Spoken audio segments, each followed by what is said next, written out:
All right. Yeah. Today, bro, I deleted the other recordings because it was just so bad, but missed out on like it's July 10th, 2025. So I don't know what was up, but up until like 10, Top Step was not loading at all, but it was loading up until like 9. And then the annoying part is the Top Step TV live.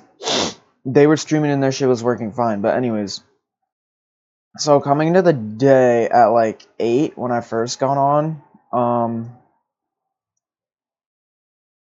we had, hold up, let me go like this.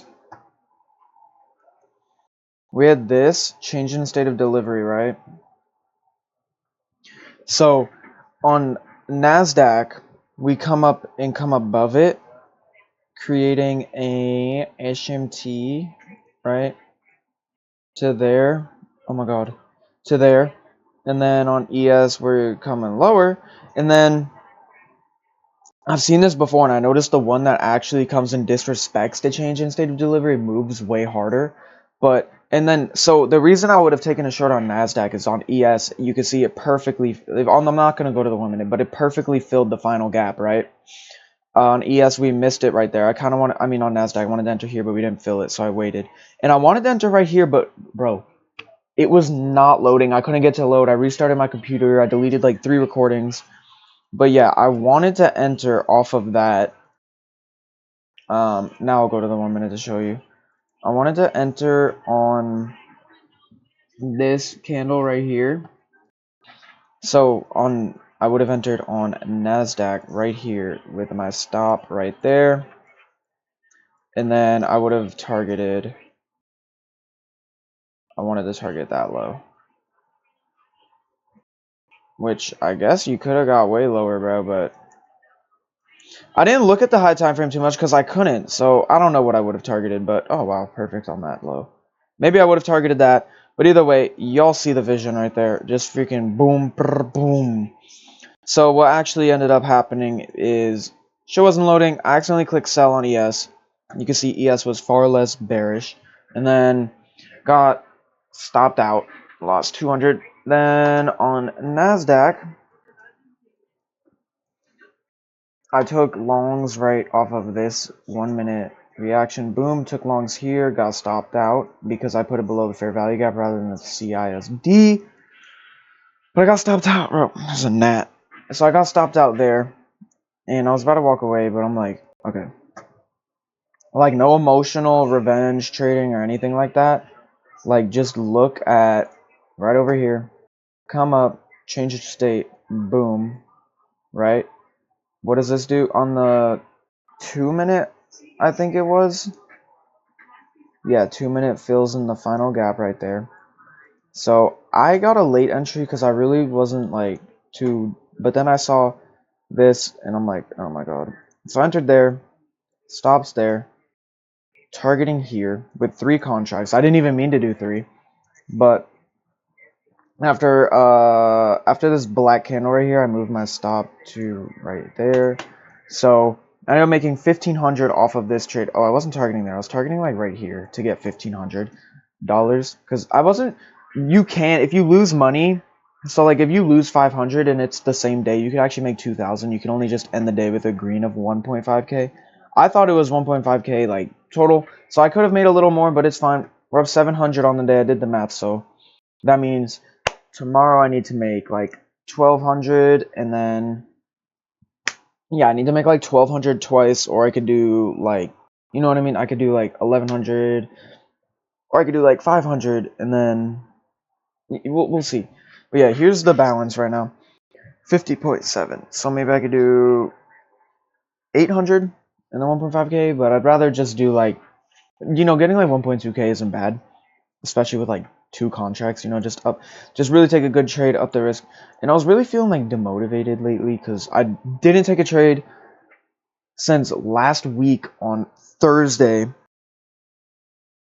and I blew that account.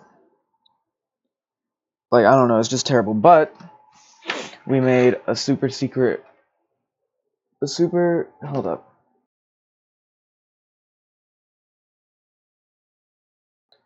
We made a hold on. Super secret. Bro, why am I getting a phone call? Stop calling me! Wait! 1 second! Bro, now this shit's not working. Bro, I fucking hate getting, like, I swear, I don't know if this is just me, bro, but, like, I won't get a phone call all day. And then the second I'm doing something where my phone, if I get a call, it will ruin it. Or if I'm in the gym, or the second I get to work, I'll get a call. But it won't end there. Like, I won't get a call all day, but the second I get one call, I get, like, my girlfriend will call me. I'll be like, stop. She'll call me again. I'll be like, please stop. Blah, blah, blah, blah, blah, blah. We'll finish it, whatever. 2 minutes later, bro, like, I'll rest, do my set. My dad will call me. Just on some bullshit. I don't know if anyone else's dad is like this, but my dad's a yapper, so that takes forever. And then my mom rarely calls me, but... And then, bro, my sister never calls me, and sometimes she'll call me, like, but only if these other people call me. It's like a freaking boop, boop, boop, boop, boop, like dominoes, bro, and it pisses me off. Like, they need a way to turn off phone calls. But anyways, super secret...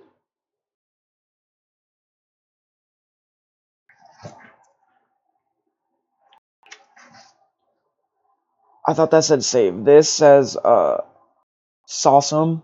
My cousin with Down syndrome, instead of awesome, he says Sawsome, so I thought that was funny. Super secret Sawsome 100% win rate trading strategy. Because without the emotion side of anything, I have the notes right here. The win rate, man, it's pretty much unbeatable. With a good bias and everything. So let me read this out to y'all. And if I follow this, I'm guaranteed to get rich, but the emotional side of things is terrible for me. And I really need to stop. Phase 1, get up at 7 a.m. on the daily, ... Shower, eat, walk in the sun for 20 to 30 minutes shirtless. Like, basically just shorts, what I wear anyways, ...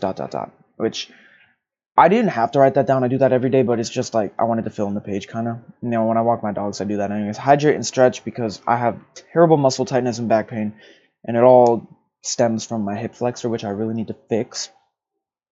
Phase 2, boot up the super secret, powerful, well-known trading device. Yeah, this shit sounds mad corny. I was doing it all funny, but, like, it's just corny.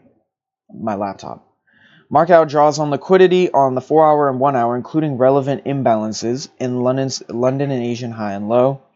Scale down to 15-30 minute and try to identify the daily profile. I find it easier to identify from there, just like a larger time frame, more accurate, like, trend and everything. And, you know, you can see, like, Asian going up, London going down, then up, and then, like, from there it's like, okay, we're just gonna, if there's, like, let's say Asian goes up, like, the pen is Asian, it goes up, right? And then London goes down and up, but the draw of liquidity is right here. Obviously, in US, we'll boom, hit it, and then come down.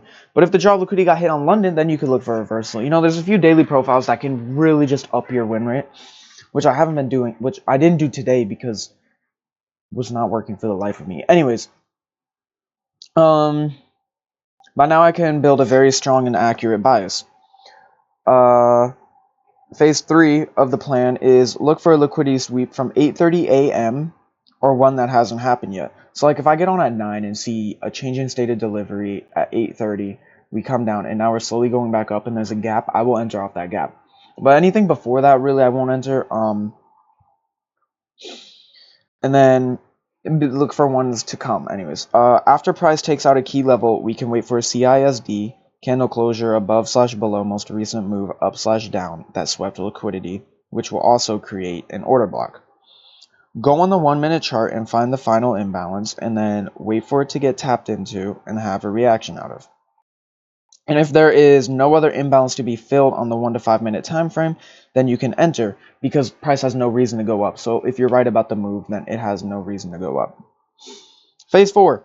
First comes the stop loss. I think that, like, you should always put your stop loss first instead of take profit and everything. Just because, like, let's say you enter, you didn't know about news or something, you're worried about your take profit, right? And you're like, oh, let me put it down here. But then news hits and then just instant, like, Drake candle, instead of, like, losing like 300, next thing you know, you blew your account. If putting the stop loss at the order block is, like, way too far ridiculous, then you could put out the recent wick that was the candle fill in the final imbalance, which I do most of the time. But, like, if the imbalance, if the order block's only like an extra like $50 stop loss, I'll do it. Because if we are correct about the reversal and all imbalances were filled, then you could put the stop loss right at the wick of the candle, because if you enter on that, because price has no reason to go any further than that point, and if it does, then we were wrong. Secondly is to take profit for TP. I want at least a 1 to 2, and we'll target session high or low, or the 1 hour, 4 hour high and low, high time frame fair value gap. And I would like really like for it to align with 1.5 to 2.5 on the fib. I know a lot of people target like 4 and say like, oh, at 2 to 2.5 we'll get a retracement, then we'll go to 4. I find a lot of the time that 1.5 is just way higher win rate. Yes, you make a little less, but I think like 1.5, you like, especially with what are these minis, the bigger contract, not the micro minis. I think like if you're trading with 3 or 2, just take off 2 or 1 at the 1.5 and then leave that one to run, because you'll still make bank off of it anyways if it hits. Ideally session high and low, then 5 minute to 1 minute. 5 minute to 1 hour high and low, especially if it aligns with the 1.5 to 2.5 on the fib. And of course, at all times high, we use fib for longs. Things to keep in mind: Asian session. I know this is like really basic knowledge, but I have a very, very hard time remembering it, and I don't know why. So if you want to screenshot this, you can. There we go. Asian session, 8 p.m. to 5 a.m. London session, 3 a.m. to 12 p.m. Only use it for high and low until 9 a.m. SMT, bro, that saying that I've said a couple times, that's really dumb. SMT, CISD, that's enough for me. Bro, if you get if SMT in a high time frame imbalance, and then a change, bro, you can really size into that trade, dude. I'm telling you. Yeah, that's it. That's it for the plan. Really, emotions have just been kicking my ass, bro. I'm not even gonna lie. Damn, we could have ended up here. Yeah, I think we might reverse. I'm not even gonna lie. I want to take it on NASDAQ, but just ES was far more bullish, and like if I did NASDAQ again, then what would it be? It would be like I wouldn't have entered until this candle. And since NASDAQ is so much bigger, like, I mean, like, the price, like, if the S&P moves $1, the NASDAQ's moving like $10. So like, like if you were to go like this, right? If you were to put your stop loss here and you bought here, and then that's your TP. On the S&P, this might be like 200, right? 200, and then this might be like 50. On the S&P, bro, that's going to be like 500 and 2,000. Like, it's crazy. But yeah, that's it for today. Really weird day. I'm happy with that final trade. The other ones I wasn't too happy with. I really wish I caught those shorts. And I might see you guys tomorrow. It's Friday. I might not trade, and I'm not really going to upload videos if I don't trade. I will upload my losses, though, except last week I blew my account. Like, in a day, I didn't record. I forget why.